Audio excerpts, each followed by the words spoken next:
Alright, YouTube, it is Mr. Mean coming at you this fine Wednesday evening. I hope everyone is doing well. I am back from the grave. Check out my social media, Facebook and or Discord, and you can read all about it. I'm not going to go into it here, but I'm back. And I realized that I haven't spit a video out in a while, so I wanted to get something done. And I promised my good buddy Jay at FeralGamesInc that I would cover this one because I backed it on his little GoFundMe or whatever. I don't remember how he did it. But anyway, Space Gits, arseholes of the galaxy. That's right, Gits. You're a bloody Git. So this is a soft pack.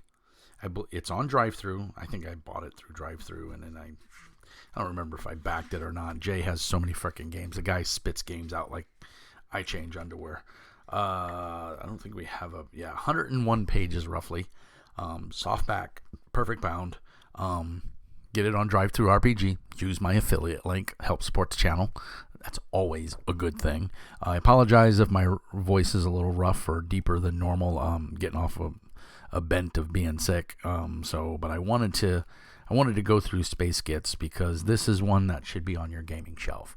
This is, in my opinion, up there with Big Fucking Axe. I just love the name. And Big Ass Guns or Big Guns Ass, whatever. Those two need to be in your gaming library as well. But this needs to be in your game library because it's Friday night. You're getting ready to run your local game, whatever it may be. And you got 5 players and 3 of them call out. Can't make it. Kid's sick. Wife's not feeling good. Got to go take care of the mother-in-law. Whatever. Now you got 2 players and you sitting around with your thumb up your arses. Because it's British. So you got to say arse. You can't say ass. That's American. You got to say arse. You break this out. You make characters in 10 minutes. It's that quick. It is got some random charts in it, which is cool. It's an homage to OSR, D&D, but everything that's good about 5th edition D&D and everything that's good about OSR. So for certain things you're going to want to roll over, so like poison checks, ability checks, when resisting poison, mind control, or diseases, you will roll under your attribute. To use a skill or make an attack, you will need to roll equal to or over a difficulty number or the defense class. It's that simple. That is the basic mechanic, which is kind of a homage to OSR and also keeping in touch with like 5th edition in modern day RPGs. The other cool part is you have advantage and disadvantage, which I'm going to lie. Everybody knows on this channel, I am not a big fan of D&D 5th edition. I don't like the mechanics. One mechanic I do like. I like advantage and disadvantage. I think it is an awesome way to reward players for really good role-playing and or creative thinking, and trying to do something. And so I think when players do that, if you're playing a D20-based game, I really like that ability. Now, I don't want to go off on a tangent, but I will say Pathfinder does not have this ability. Is it a loss in Pathfinder? I don't think so. And here's why. Pathfinder 2nd edition's target numbers are way higher, but your ability and your attributes and your skills are also way higher. It's not unusual for a first level character to start off with a +7 in his favorite skill, his trained skill. So to hit a target number of 15 is really not that hard, especially if you're trying to pick a lock and you got thieves tools, blah blah blah. You get my point. So while I wish there was advantage and disadvantage in Pathfinder 2nd edition, I don't think that it is needed. But in this game and a lot of OSR-based hacks like Dungeon Crawl Classic, Weird Frontiers, Mutant Crawl Classics, Space Gits, Big Fucking Axe, I love the advantage-disadvantage system. Games that use the D20 mechanic, whether they're based on OSR or D&D in any way, shape, or form, I think it's awesome. So that being said, this is a very cool system. It's super fast to make a character. And there's random charts, which I love. I love rolling dice when I'm making a character. I want to feel that I want to be slightly surprised by what I create, right? I want to have a hand in the process of creating my character, but I also want there to be some randomness because it makes the creative juices flow, and for me that's a win, and this game does that. So you're gonna start off. It also takes advantage of the rule of cool, which it's basically just the GM's call and the player's call. If you're trying to do something and you don't have the right tools, but you've got the concept in mind and the GM thinks it's cool, bada bing, you go with it. You let the player roll. So your basic attributes are strength, coordination, health, intelligence, willpower, or will, I should say, and personality. You get an origin. There's information about that you're going to fill out. Your age. You start at 18 years old, and each term of service lasts for 4 years. So you go from there. Now, there's 3 main areas that you can be from. You can be from Earth, Mars, or Voimad, who are basically, they live amongst the stars. They're low 0G. And then you choose a career. You're going to figure out how much time you spend or a term. You can swap careers. There's rules for that. You can choose a specialization. And then, of course, everything goes to hell in a handbasket, and you go to prison. You spend an X amount of time in prison, and then you become a Git, a space Git. And these are the guys that get all the shitty missions to go out and do horrible things with very little chance of survival. And it's pretty cool. So it is very similar to Zombie Squad that Jay done, but that's a completely different game mechanic. But if you like Zombie Squad, then you're going to love this, especially if you're an OSR or a DCC fan or a Mutant Crawl Chronicles, Mutant Crawl Classic. There, I couldn't think of the name for a minute. Too many games in the dome. Mutant Crawl Classic. So say the first one here is, the infantry. You're a ground stomper. This is your career. So it has a prerequisite, which is strength of 9. The specialization, which is an extra added thing that you can take. You don't have to take it, but you can, is you have to have at least 1 term served and a strength of 10. So you have to be in the infantry for at least 1 term. And then if it's your first term, you're gonna roll a d6, and that's gonna dictate what you get. It could be anything from strength +1. It's basically any of your attributes are going to get basically a +1. And then in your first term, you're going to roll that d6 again, and you're going to choose, in this case, from shoot, melee, survival, awareness, dodge, or stealth with their last term. And then if you choose and you meet the prerequisites, you can be a specialist. So you could be armored, medic, or sniper. And then you roll another d6, and you go down the list. So and if you duplicate any rolls, if you do an extra term, that skill increases by +1 up to a maximum of +5. And then there's a random event table. And basically what you do is, I believe it may say it in here, and I may have missed it, but I believe at the end of each term, so if you do multiple terms in infantry, like say you take 2 terms in infantry and then you decide to specialize, you're still an infantryman, but you're specialized in either armor, medic, or sniper. At the end of each term, which will add up to 1d4 years, you will roll on this special events table. Now, there are some really cool things on these tables, and there are some really bad things on these tables. Usually, the bad things are like court-martialed, sent to prison.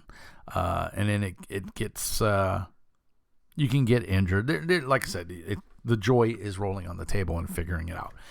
The meat of the game starts once you go to prison and you become an inmate, because then you are now a space Git and you are selected to go on these shit missions and get your arse kicked, so to speak. And then there's a little bit about prison life, and you roll a 1d4 for the number of years that you spent in prison. And there's, again, almost like choosing your career, there's a d6 chart, and then how many years based on and what you get, and blah, blah, blah. So very cool.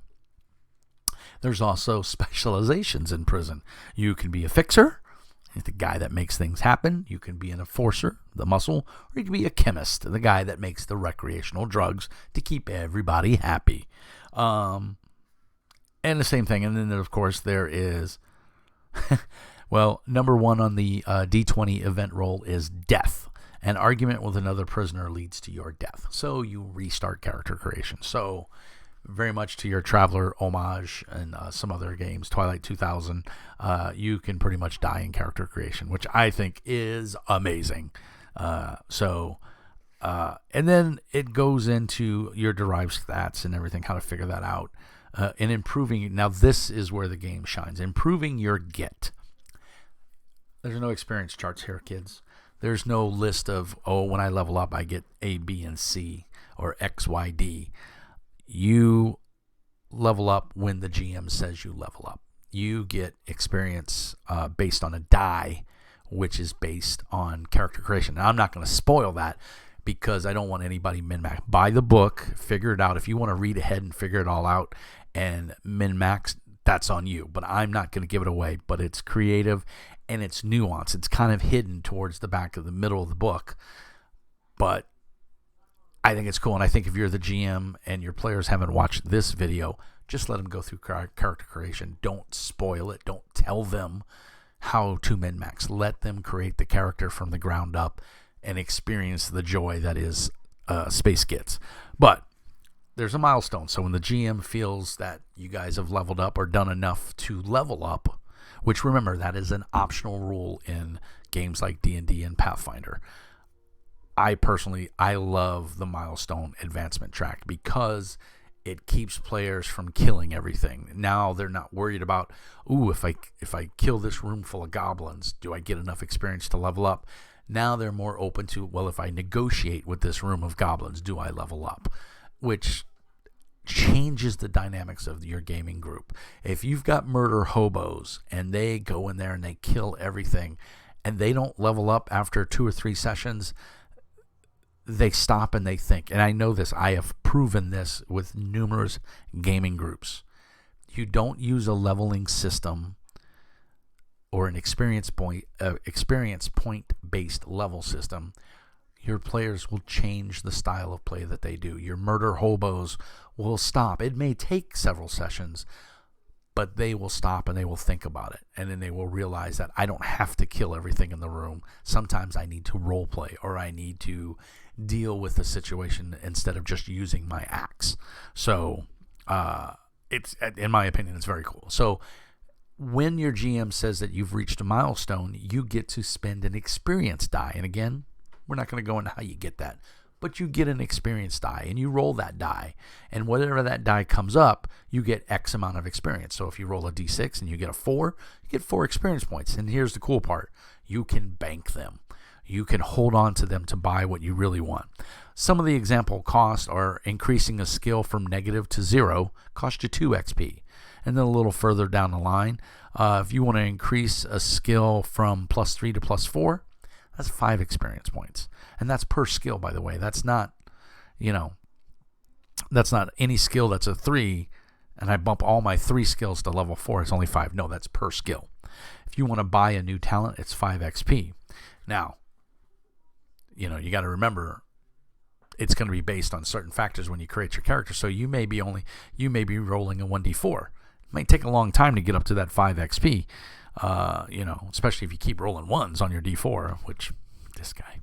But anyway, they give you a nice character creation example, which is, Jay, you did a great job in writing the, I don't want to say fiction, but the character nuances in it, the player's point of view, or someone creating a character's point of view. It's really fun. There's a very nice gear and weapons section with basic stuff and all the cool stuff that you would expect. This is a sci-fi game, so we've got our auto rifles, we've got our special kind of grenades, and the belcher, which is nasty. We've got the phonoton, which shoots very far. The art is fantastic. It's a little sparse in sections, but the art is this black and white drawn art that I really, really like. It just gives it this grim, dirty, feeling to the game, and it fits. It's very appropriate to the game. I'm trying to find a good piece. Yeah, I mean, it's just cool art. and I'm sure it's, I don't know if he used royalty-free art. Some of it does look like some stuff I've seen otherwhere, but some of it just blows my freaking socks off. Look at that guy. He's creepy as fuck. Mars cultist, so you don't want to run into those guys. There's all kinds of creepy shit. So there's an expanded bestiary. There is a little bit about the world and the galaxy, so to speak. Lots of creepy aliens for you to deal with. Ships and drones, bikers. Behind enemy lines is an adventure, which takes up the last part of the book. It's about 6 pages. And then Dead Heroes, Revenge is Best Served Cold. Dark fantasy RPG set in the world of necromancers, dark magic, and evil monsters. You are a band of mercenaries left for dead and out for revenge. So, coming to Kickstarter soon.